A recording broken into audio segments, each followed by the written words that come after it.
The 89 Niners and the 96 Packers welcome to historic Lambeau Field in Green Bay, Wisconsin. Nick Rice, Hank Cinnamon, to what should be a sensational football game between two of the best teams in NFL history. These are two of the best quarterbacks in NFL history, Joe Montana and Brett Favre. Green Bay will send it away to San Francisco. Here is the kickoff, and we are underway. Down for a touchback by Tillman. The 96 Packers at 5-4. Many anticipated they'd be better off in the playoff race this year. It's been a disappointing start for the Packers, Hank. Yeah, sometimes you come into the season as the top dog, but then in the middle of the season or at the end rolls around, you end up being the hot dog. You know, Hank, that kind of reminds me of the Eagles this last year, does it not? Reggie White drills him for a 1-yard loss.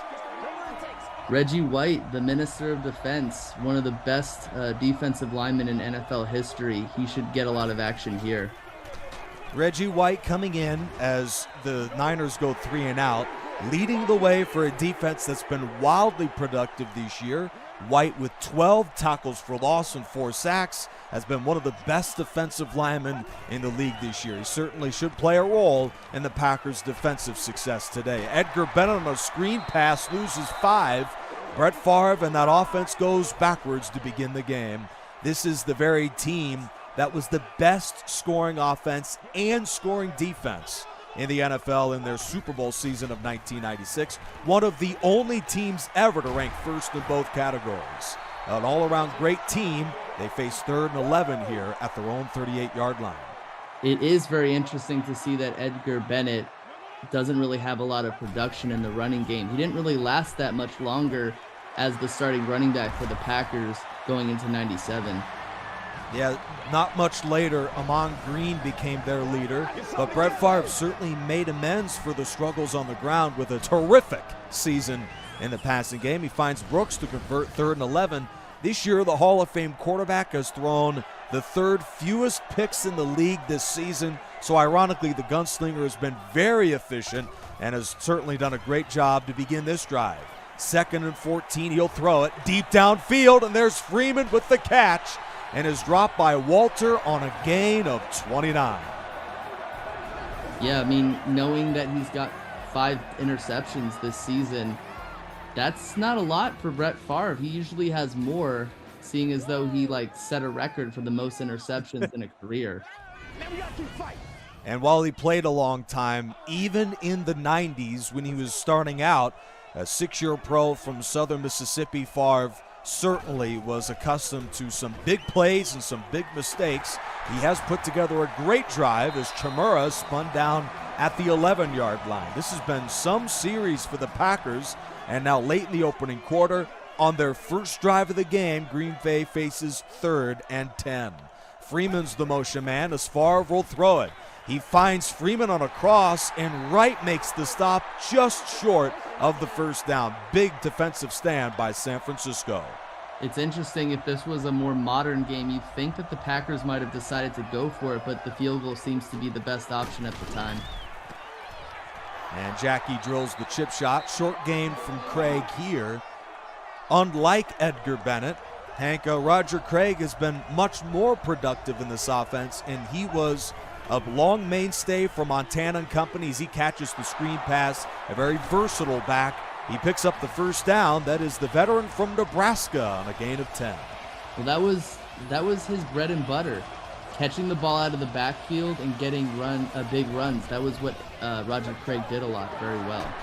6 total touchdowns this year for the Pro Bowler, 3 on the ground and 3 through the air. A short gain here, setting up a 3rd down after a Montana incompletion. As you could see, with 334 yards per game of offense, this offense is as good as anybody's. This is the 89 Niners, but Montana's nearly picked off. Incomplete. It's really interesting here. He hasn't targeted Jerry Rice yet, and Jerry Rice is the best receiver in Niners history, and there's some really good receivers that the Niners have had, but interesting they haven't really gone to him. Shoot, the best receiver in NFL history. End of one. Rice and the Niners struggling, outgained 63-24. That's a bit shocking early in this one. Yeah, I mean, with one of the most potent offenses in NFL history in the West Coast offense, you'd expect them to have gotten a little bit more on that drive.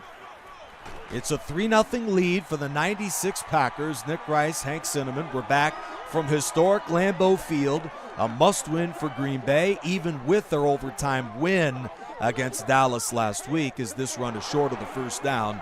The Packers are currently in the second place spot in the NFC North, right there with Minnesota and Chicago. They've got to keep winning games, and they're off to a good start as of late. Favre nearly picked off here. Johnny Jackson, the rookie out of Houston, knocks it away, and the Packers punt it right back to that high-powered San Francisco offense. It's just a matter of time before the Niners get something going. There is Jerry Rice. What a catch, Hank. Rice with one hand snags it for a gain of 10 and here at first down. You get that slant play going on with Jerry Rice. He beats the zone coverage, and what a nice one-handed catch by Jerry Rice. He's got 40 receptions this year with two hands, first of the year with one hand, and off of the Craig gut run. First down for San Francisco in front of Brian Williams, and this offense gains just its second first down of the half. They lead the league in first downs this year. Pitch to Craig. He breaks a tackle and is down the sideline. Craig wrapped up at the 29 by Cox and Butler. First down, San Francisco. I know the Packers have had a lot of experience dealing with a Walter Payton-like running back.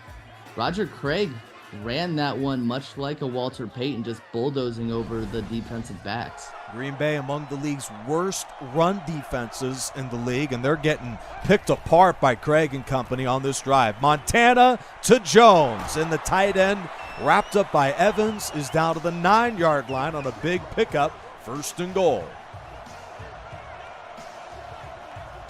3 receivers in. This is Montana over the middle, and that pass is incomplete. Green Bay in the red zone's been very productive too, and they'll be put to the test here. It's second and goal, San Francisco. It'll be interesting to see what they do on this play, seeing as though it's second down and they're in goal. What a touchdown. Yes, that's Wesley Walls. Joe Montana in the red zone's been wildly productive this year, and Hank, you mentioned it. It's interesting. They bring in a couple tight ends. You don't often see that for San Francisco, and one of them finds the end zone. Well, it's all about that play-action short pass scheme that their head coach had, Walsh. And seeing as though he does the short passing thing, play-action sets up that short passing game really well. Not to mention the Niners' offensive coordinator at 89 was Mike Holmgren, who's the current 96 Green Bay Packer head coach, and he was a huge offensive mind in those championship caliber teams in Green Bay and also Seattle in the early 2000s. Favre throws incomplete, and a critical third down's coming up for the Packers. They really got to get something done here. They're on the Niners side of the field. You can't let a drive like this stall out on you. Blitz, and Favre throws to Beebe over the post. Spun down by Brooks on a gain of 23. While Freeman and Brooks were two of the premier receivers on the Packers roster, Beebe was pretty good too, and he picks up the first down. You'd also be surprised how fast Don Beebe was. He ran something like a 4.3 40, so he was a quick guy in his own right. And Beebe lines up in the slot here. Favre throws. It's caught by Brooks, who goes over the top of Jackson for a gain of 12 and a first down. This is some drive, Hank. First down to the red zone. And it's a drive that the Packers need to keep up with that high-octane 49ers offense with Rice and Montana. Favre throws to the end zone for Freeman, and it is caught for a touchdown. The Packers have taken the lead. I love how the 49ers linebackers disputing that call. It seemed pretty obvious from my point of view, so it was definitely not an incomplete pass. Yeah, certainly with that angle a little tough, but Freeman absolutely had 2 feet in, and Green Bay jumps in front 10-7 on the high-powered 89 Niners. Montana fires to Rice in traffic, and he gets his legs cut under him, but does pick up the first down. Especially doing that in triple coverage and needing the clock to not wind down as much. And off of the no huddle, they do preserve time here with another first down.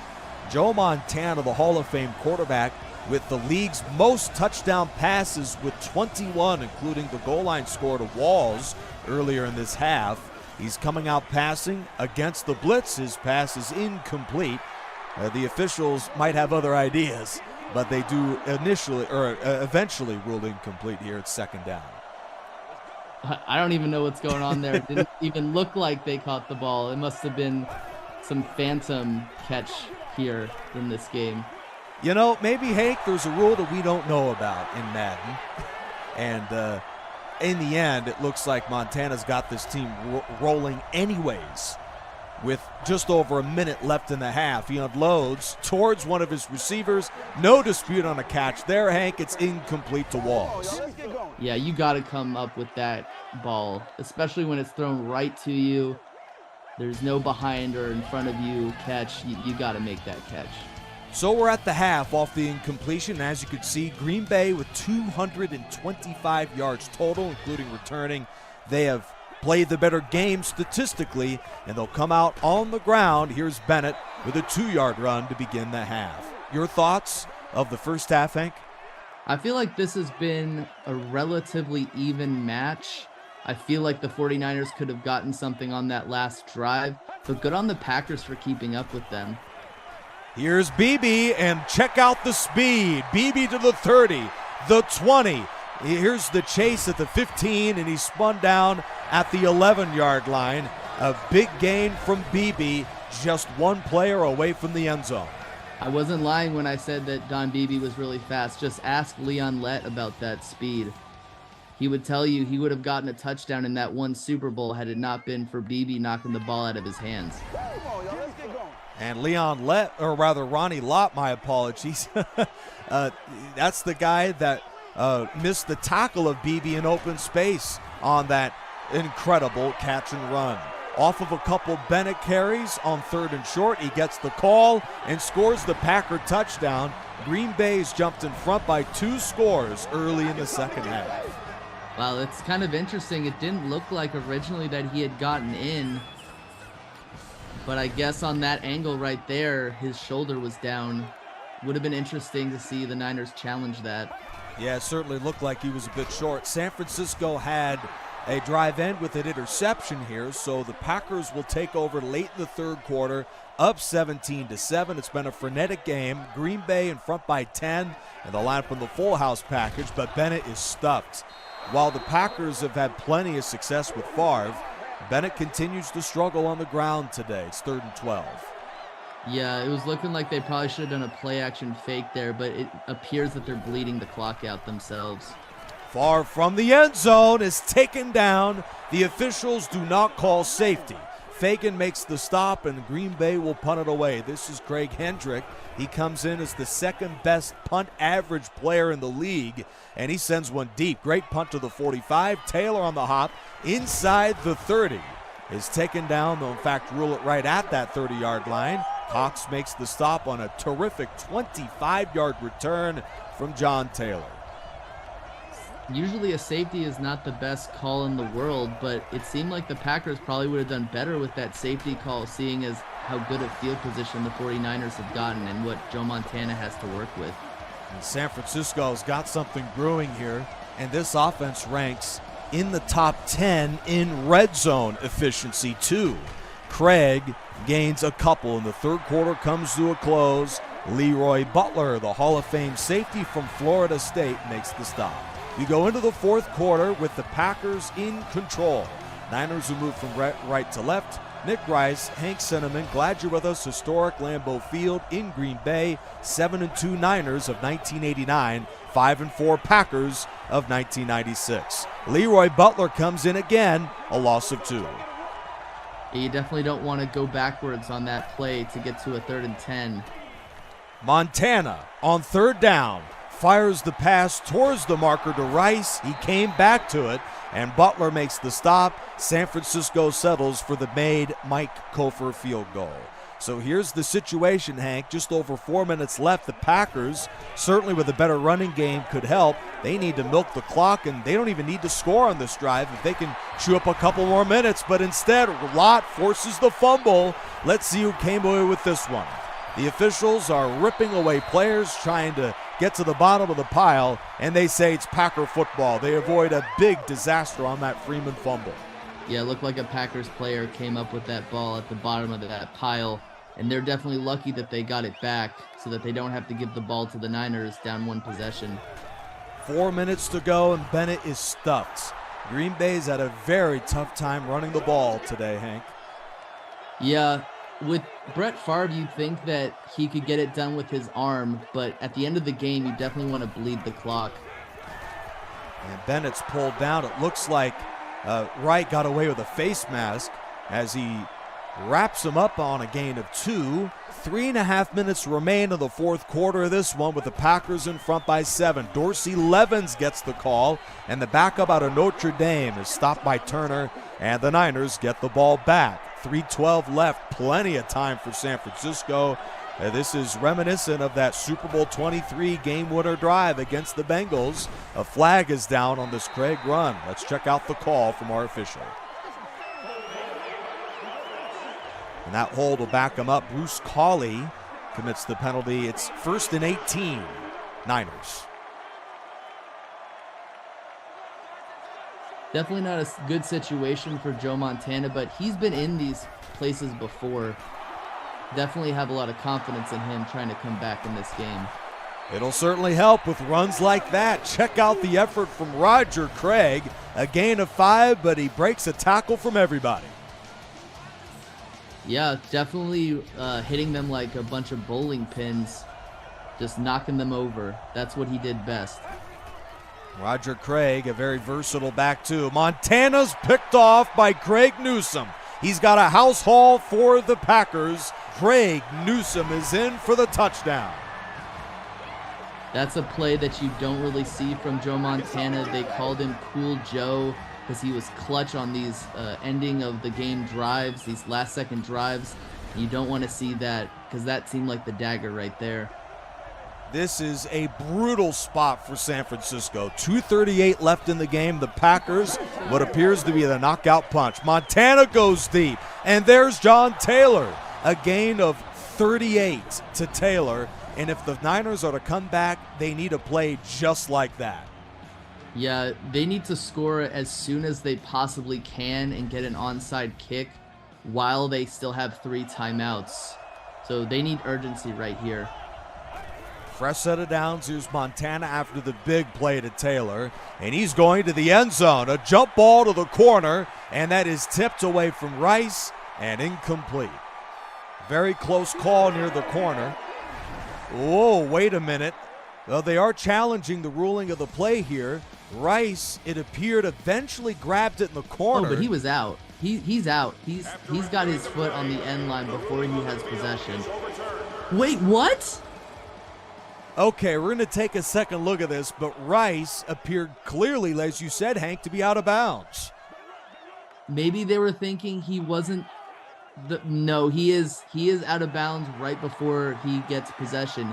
He can't catch that ball. That seems like a mistake by the officials. And they're going to let that thing go. That is a touchdown and a score to put the Niners right back in the game.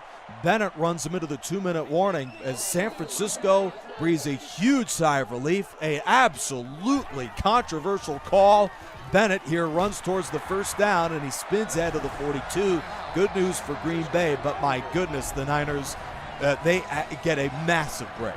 I'll tell you what, the vice president of officials is definitely going to get an angry letter from Mike Holmgren about that call. I don't know. I don't know what you're thinking when you make that call. And if the Packers can't hold on to this one, that might be the story of the game. Green Bay nurses a 24-17 lead. The Packers could still clinch a win with a first down here. They just need one. Here's Edgar Bennett across to the 50, and he's taken down right there. Gain of 6, and this chance to secure a win comes down to a 3rd and 1. The Packers only need a yard for a 6-win start to the season, and Bennett is denied. A massive Mike Walter tackle. San Francisco gets the ball back with 1:32 to go. Luckily, Green Bay was able to get the clock to go down a little bit after that 3rd down play. The Niners were unable to stop the clock. Montana to Taylor, the same pass that put him inside the 40 last time, and this time Taylor dropped it. 1:26 left. If anybody in NFL history can deliver in a spot like this, it is Joe Montana. He has no timeouts in a bit over a minute. He throws the deep slant to Taylor. He beats Craig Newsome for the 1st down, and the clock keeps on ticking. And the Niners got to get up to the line of scrimmage, either clock it or they got to have a play ready. Montana uploads short to Wilson. That might not be the play they wanted. A 1-yard gain, and the clock keeps moving. We're down to about a minute. The check down in that situation is not what you want. You might as well have spiked it. Montana throws a bit deeper this time. Rice with his 5th catch of the ball game, beating Doug Evans. San Francisco is using plenty of time here, but they do have a 1st down. Here's Rathbun wrapped up inbounds. You just wonder if they're taking too much time here, Hank. Williams makes the stop. Looked like Joe Montana was trying a fake spike there, like a Dan Marino type play. Right. And it didn't work. Looks like they did the real spike this time, but it might be too little too late on that one. They need 42 yards in 36 seconds. Montana launches it as deep as he can. Flagler's got it. He's running diagonal, and a stop to the 2 by Williams. Niners scramble quickly to the line. We're down to 21 seconds. 20, 19. Montana under center. Clocks the ball. 2nd and goal. Smart move by the 49ers. Flagler was wide open in the seam. It kind of looked like a 5 verticals type play. Lucky break for the 49ers. Very skillful in the pass by Joe Montana, and they got the ball at the 2. A massive catch by the backup running back, Spencer Tillman. He gets the call here and fittingly caps off the drive with the touchdown. What a comeback by the 49ers. This one to lock us up, and that kick from Kofor is good. 24-24. Well, Nick, we definitely got a game, but Brett Favre might be able to do something here. You never know. He's the gunslinger. They don't call him that for nothing. Desmond Howard to the 34-yard line. If anybody can score in 10 seconds, it's that guy, Brett Favre, the Hall of Fame quarterback, one of the league's premier passers, and he'll have a shot here with 2 timeouts. Favre begins under duress immediately, and he is sacked. Mike Holmgren does not use a timeout, and Hank, we're going to overtime. What a football game between the Packers and the Niners. A sensational San Francisco comeback. This really is turning out like a classic with 2 Hall of Fame quarterbacks going up against each other, and it'll be interesting to see what happens in overtime. Usually if you get the ball first, you win with the field goal rules. And in Madden 10, yes, you just need a field goal to win it in overtime. Green Bay would not get a shot. Of course, a defensive score would win it for the Packers, and nothing would give the next score wins. This is Spencer Tillman, spilled by Jones at the 28-yard line. San Francisco did a masterful job getting back into the game, but Hank, some controversy will certainly surround this one, regardless of what happens in the end. Yeah, the fans on social media will definitely be buzzing about this game in terms of whether or not you think that the referees cheated the Packers out of this game if they don't happen to win. And certainly there's plenty of ammunition for that, as Jerry Rice appeared to have been out of bounds. 1st down from the 40. Montana checks it down to Flagler. Bad idea. Montana, as you can see, is thrown for 270 yards, but Reggie White makes a big play for that Packer defense. Yeah, it's very interesting that he even made that throw or tried to complete it. He had to try to complete it to the running back because of the screenplay and the ineligible men downfield. Would have been better just to drop that. Oh, and his next pass nearly picked off by the rookie out of Nebraska, Tyrone Williams. And with just about a minute gone by in overtime, Nick Rice, Hank Cinnamon, glad you're with us. The 7-2 Niners, the 5-4 Packers. Montana on 3rd and 13, fires to Taylor. He breaks a tackle and has the first down. Not too often, Hall of Famer Leroy Butler misses a shot to send the Niners off the field, but he did so right there. Yeah, Taylor definitely found some room in the zone to get and maneuver around so he could get that first down. Safeties and the cornerbacks got to make the tackle. And that is a first down for the Niners, the second on this drive. Jamie Williams wheels it in and gains about 5. San Francisco next week is home against Jacksonville in a big football game. Meanwhile, Green Bay in Week 12 will hit the road on Thanksgiving Thursday to visit the 91 Lions. Montana fires over the middle. There's Jones in traffic. Gain of 11 and another first down. And you're thinking that around the 32, 33-yard line, nice catch by Jones. That's got to be good field goal position for their kicker. Yeah, so Mike Kofor's long this season is 51. From here, this would be 50. A great spot for them. In fact, they'll run the ball, maybe to try and center the ball towards the hash. Flagler powers his way to the 27. Looks like the Niners are hurrying up to the line here already, in what appears to be at least close to field goal range. Here is a stretch run to Tillman on the right side of the 20. Big run to the 15 for Spencer Tillman, the man who helped complete the regulation comeback with the touchdown run, and that's a big one here inside the 20, Hank. And now after that carry from Tillman, San Francisco won't waste any more time to complete the comeback. 32 yards for the win, and the kick is good.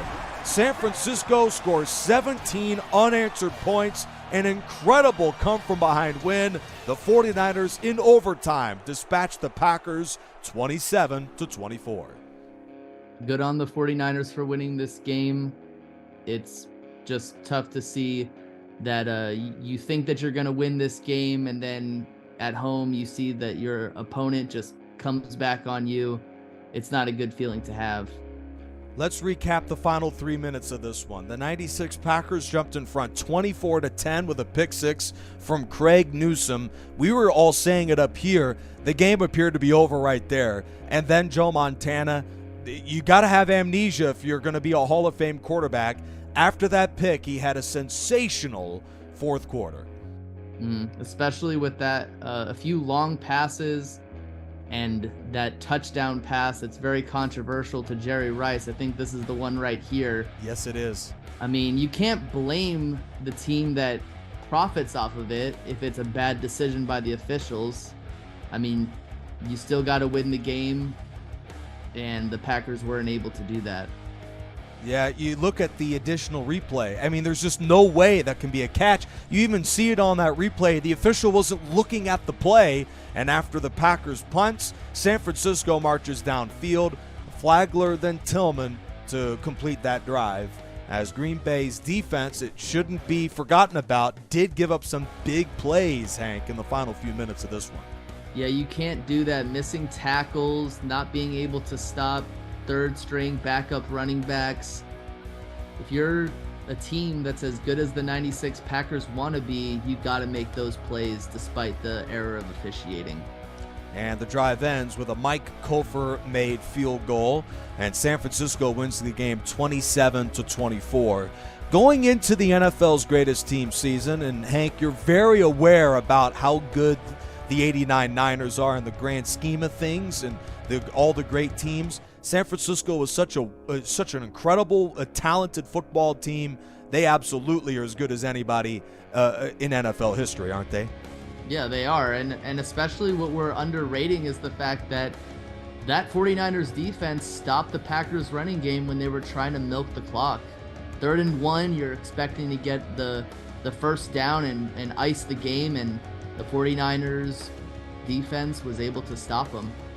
As we wrap things up here on this full broadcast, Niners and Packers, what are your final thoughts of the two teams and how this game transpired? I feel like despite the record difference between both teams, obviously the Niners have a much better record. I feel like the game was so close, and it just goes to show how despite the fact that one team has a much better record, that doesn't mean that they're automatically going to kill a team that appears to be inferior on paper. Absolutely. Thanks for watching. We'll see you this Sunday for Week 12.